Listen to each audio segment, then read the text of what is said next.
श्री सरस्वत्यै नमः।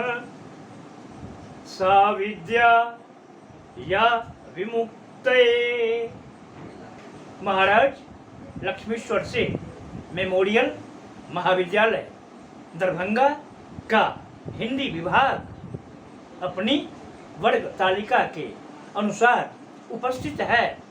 स्नातक द्वितीय वर्ष विज्ञान के विद्यार्थियों के बीच राष्ट्रभाषा हिंदी लेकर। इस राष्ट्रभाषा हिंदी में हमारे विद्यार्थी जिस पुस्तक का अध्ययन करते हैं वह है निबंध निकुंज।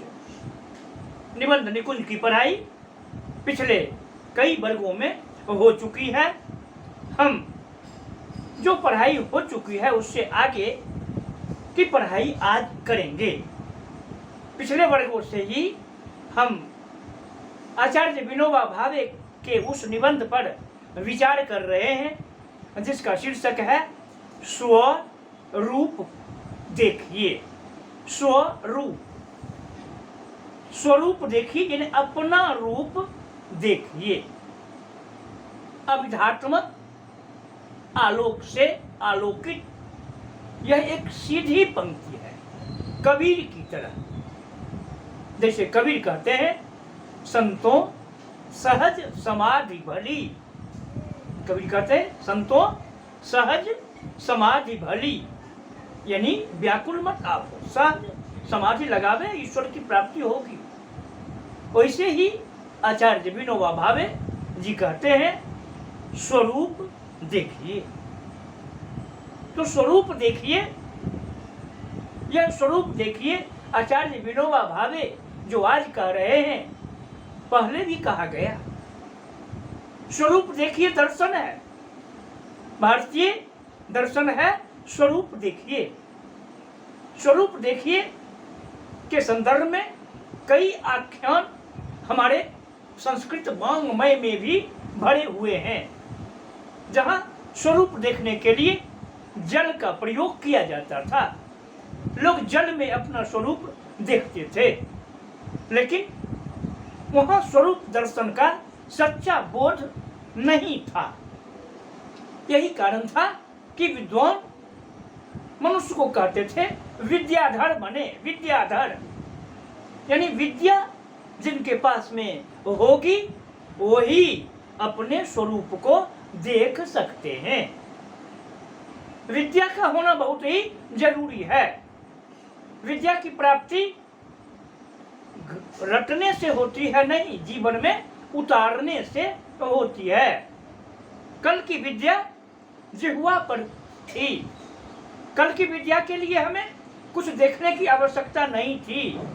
जिह्वा पर रहने वाली विद्या हमारे जीवन को भी सरल ढंग से बिताने में मदद करती थी, लेकिन वह विद्या रही नहीं। कब से नहीं रही इस गहराई में नहीं जाना है। यहाँ हमें सिर्फ और सिर्फ आचार्य विनोबा भावे जी के उस विचार की ओर बढ़ना है जिसमें वह कहते हैं स्वरूप देखिए, अपने आप को देखिए। अपने आप को देखिएगा कब? जब अपने अंदर उतरिएगा तब। मैंने कबीर की चर्चा अभी की। कबीर ने भी अपने अंदर उतरने के लिए ही सहज समाधि पर जोर दिया था कि अपने स्वरूप का दर्शन आप करें। आप जब बोलते रहते हैं तब अपने स्वरूप का दर्शन नहीं करते रहते हैं। जब आप चुप रहते हैं तब भी नहीं करते रहते हैं, क्योंकि बहुत सारी विचारधाराएं आपके आभ्यंतरिक मौन को तोड़ने का प्रयास करती रहती हैं। तो फिर आप अपना स्वरूप दर्शन करते कब हैं? जब स्वरूप दर्शन करने की प्रक्रिया में बैठते हैं तब स्वरूप दर्शन करते हैं। सब चीज की प्रक्रिया होती है ना, सभी चीज की प्रक्रिया है। स्वरूप दर्शन की भी खास प्रक्रिया है। स्वरूप दर्शन की प्रक्रिया सबसे पहली प्रक्रिया है एकाग्र चित्तता। एकाग्र चित्त ये मूल है। जहां मनुष्य, साधारण मनुष्य जहां सफल नहीं हो पाते हैं, एकाग्र होने वाला व्यक्ति ही स्वयं का अध्ययन कर सकता है, स्वरूप का दर्शन कर सकता है। एकाग्रता सबसे बड़ी शक्ति होती है, मनुष्य मात्र की ही नहीं, जीव मात्र की। उस बगुले को आपने देखा है क्या? एकाग्र होकर वह किसी सरोवर के किनारे अथवा थोड़े से जल में चुपचाप अडिग रहता है। वह बगुला, धैर्य भी उसके साथ है, अडिगता भी उसके साथ है, एकाग्रता भी उसके साथ है। वह, उसके शरीर का कोई भाग हिलता नहीं है, ऐसा लगता है कि वह बुत जैसा बन जाता है। तो एकाग्रता उसके पास है, जिसके कारण मछलियां उसके चोंच में चली आती हैं, वो पकड़ लेता है मछलियों को। एकाग्रता है। तो एकाग्रता जहां है वहीं स्वरूप दर्शन की शक्ति प्राप्त हो सकती है। आचार्य विनोबा भावे एकाग्रता पर जोर देते हैं। एकाग्रता के लिए वह स्पष्ट करते हैं कि जब तक पतंजलि के योग सूत्र का अध्ययन नहीं किया जाएगा तब तक एकाग्रता नहीं आ सकती है। एकाग्रता आने के लिए योग सूत्र को शिक्षा में शामिल करना बहुत ही जरूरी उन्होंने समझा है।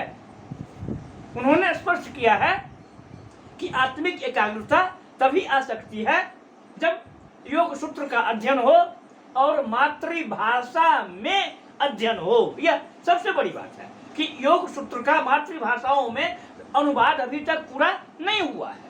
सभी मातृभाषाओं में तो योग सूत्र अनुदित है ही नहीं। तो यह एक बड़ी बात है कि आप अपना दर्शन अगर करना चाहते हैं तो किस आधार पर अपना दर्शन करेंगे। सभी वस्तुएं जो आपसे जुड़ी हुई हैं, सभी को आप योग की ओर ले जाएंगे, तभी अपना दर्शन, स्वयं का दर्शन कर सकते हैं। बहुत कठिन है खुद का दर्शन करना, बहुत कठिन है, क्योंकि हमारी बाह्य आंखें जो हैं वही सारा कमाल करती रहती हैं। अभ्यंतर की आंखों को तो खोलने का मौका भी अधिकांश लोगों को नहीं मिलता है।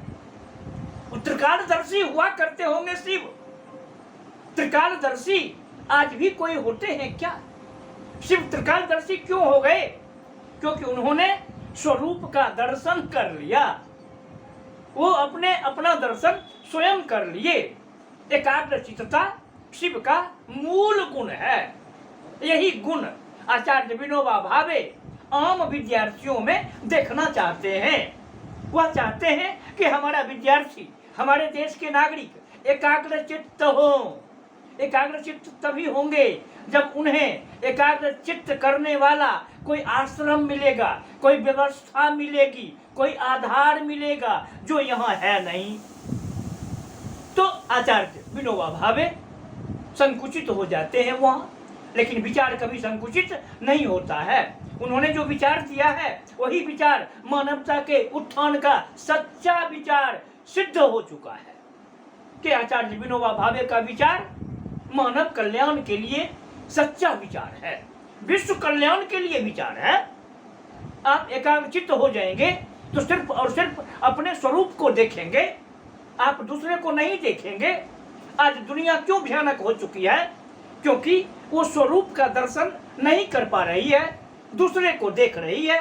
इसलिए आज दुनिया व्याकुल नजर आ रही है। आचार्य विनोबा के इस पाठ में आज हम उतर रहे हैं और उतरते हुए पाठ का पहला अंश आपके सामने रख रहे हैं। आचार्य विनोबा जी लिखते हैं, ज्ञान और कर्म की जो शिक्षा हम दूसरों को देना और उसमें जो देखना चाहते हैं, याद रखिए, ज्ञान और कर्म की जो शिक्षा हम दूसरों को देना और उसमें जो देखना चाहते हैं उसे पहले अपने जीवन में उतारने की पूरी प्रक्रिया से जुड़ना होगा। पहला इनका यही है कि ज्ञान और कर्म की शिक्षा। आज अनायास जहां जाइए वहां देखिए कोई न कोई व्यक्ति आपको ज्ञान और कर्म की शिक्षा देता हुआ नजर आएगा। एना करे बउआ तब ये होतो, एना करे तब एना ज्ञान प्राप्त होतो। यही विनोबा भावे का जोड़ है कि ज्ञान और कर्म की जो शिक्षा आप दूसरों को देना चाहते हैं और दूसरे में देखना चाहते हैं कि वह सत्य बोले, वह अटकी मटकी चटकी नहीं मारे, वह अपना जीवन सदाचार जीवन बनाकर रहे, तो पहले आप स्वयं बनिए। ये सबसे बड़ी बात है कि हम सुधरेंगे, जग सुधरेगा।